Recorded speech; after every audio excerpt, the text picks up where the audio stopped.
What's the value of health? That's a key question in our life. Why? Because first of all, we know, and that's for sure, that health is very important. If we are more healthy, then we can function better, we can enjoy life more, we can be more likely to be happy. It's a huge determinant of happiness. So it's clear that this is a very important thing in our lives, our health. And even, or I would say also, our policymakers understand that health is really important. If we look at the Lisbon Treaty, you know, from the European Union, there is an article 168. I'm assuming that not many know that article by heart, so I will show it. And what do they say? They say a high level of human health protection shall be ensured in all European policies and initiatives. So it means that whatever we do in the European Union should take into account the impact on our health. So that's clear. Health is really important.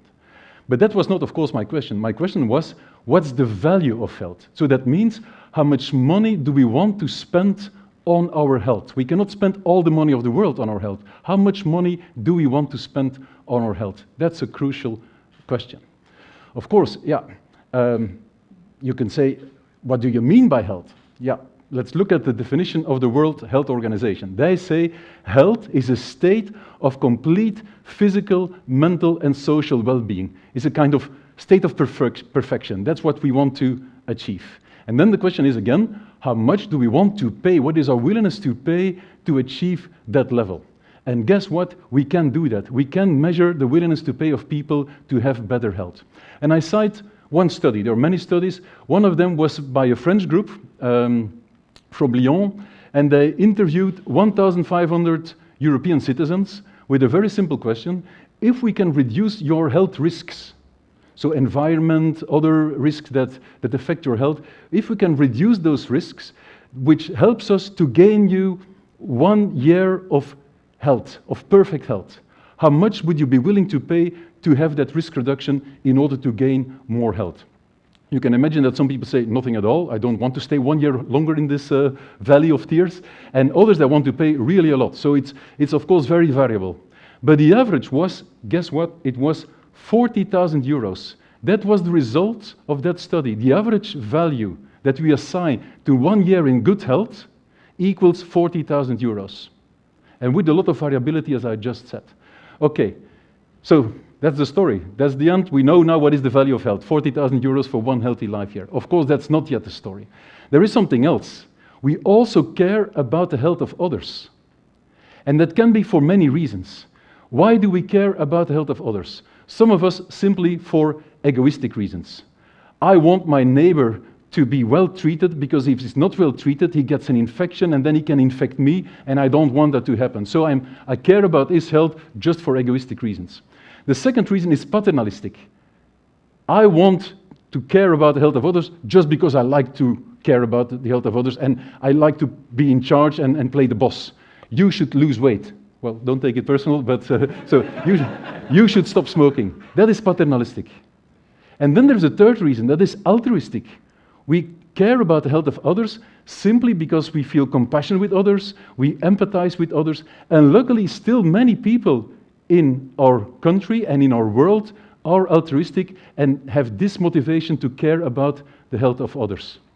Now, that also explains why we have healthcare systems, why we have a national health service. We contribute all to that national health service, and those who earn more, they contribute more, and those who earn less, they contribute less. We have social health insurance systems also in some countries, and that is explained by the fact that we care for the health of others.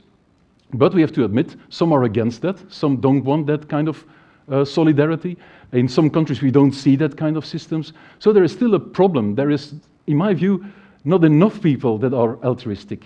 And that is a danger for our health, for our society. And I called it as follows. The problem with humankind is that there are not enough kind humans. And we have to take that seriously. Of course, this is not the topic of my talk. What do we do with those not kind humans? Should we kill them? No, that's not kind. So that's a little bit too difficult for me. So let's continue on health, okay? So I have two more reasons for those of you who are not altruistic. The first reason is coming from Mackenbach from Rotterdam.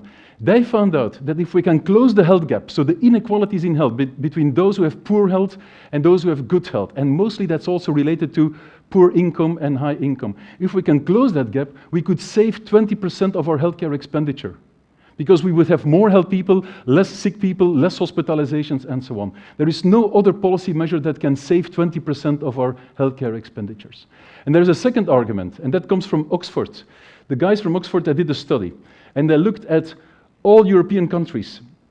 And they looked at those who invest more in health in a public system, and they found that every euro that we invest in health will return 2 euros back to society in the long run. You have to take about 15 years for that. It's not happening immediately. But if you invest more in health, it will return more money, twice as much as money to the society. There's only one sector doing better than the healthcare sector, and that's education. There the factor is 3 even. Okay, so I hope that I convinced most of you that we need to invest in health and to invest in health for all. But that brings us to the next question. If a new treatment comes, a fantastic new treatment for cancer, a fantastic new technology for chronic heart failure, and that costs money, what should we do with that new treatment? Should we accept it or not? Well, we have to find out the balance. And I give one example. Imagine a new treatment for Parkinson, for cancer, for heart failure, and the cost of that treatment is 60,000 euros. That's huge, that's expensive. But imagine that we can win 2 healthy life years in those patients. So because of the new treatment, they will live longer and also more happily and more healthily, and that's what we gain, 2 healthy life years. So that means the ratio is 30,000 euro to gain 1 healthy life year. And I say this is good. Why do I say this is good? Well, 5 minutes ago, I explained that people want to assign a value of 40,000 euros for 1 healthy life year. And here, this treatment cost only 30,000 euros to gain 1 healthy life year. It's as if you are going to buy a car, the value of the car is 40,000, but you only have to pay 30,000. That's a good deal. Well, this new treatment here is a good deal, because it's only 30,000 euro to gain 1 healthy life year. Now, it's not the end of the story, of course, because there are some other elements that play here. First of all, it has been shown that if you take into account that altruism, that we can increase that value of health by at least 25%. We're not willing to pay as much money for somebody else's health than for our own health, unfortunately, but yet we show some altruism on average, and on average that's an additional 25% to the value of health. So it becomes 50,000 euros now. But then there are 2 other elements. The first one is medical need. And that comes from the theory from Skytowski. What does Skytowski say? He says, look, yes, of course, health has a value. But there is something that we could call an acceptable level of health, which we ideally should all achieve as long as possible. Ideally, we should have that acceptable level of health for 100 years, and then we die silently on a bench in the park. That's the dream, okay? From Skytowski, not from... Okay, so that means that if you have people who are way below that acceptable level, we should do more for them, because they're suffering more. And it also means that people that are already above that acceptable level, maybe we should not pay for their health, they should pay for it themselves. 2 examples, somebody is really suffering a lot and need blood transfusions and so on, he's very sick, so there the value of 1 health year is higher than this 50,000. We can go, with some diseases, we see that we go up to 100,000, 200,000 euros to gain 1 healthy life year. A typical example are these orphan drugs for rare diseases. They are very expensive, but we gain life years, and we are willing to pay, as a society, quite a lot of money. And that's logic, because there is a huge medical need in that population. And somebody who has a little fungal infection of the nails, sorry, you're already at good health, so why should we pay extra to get perfection?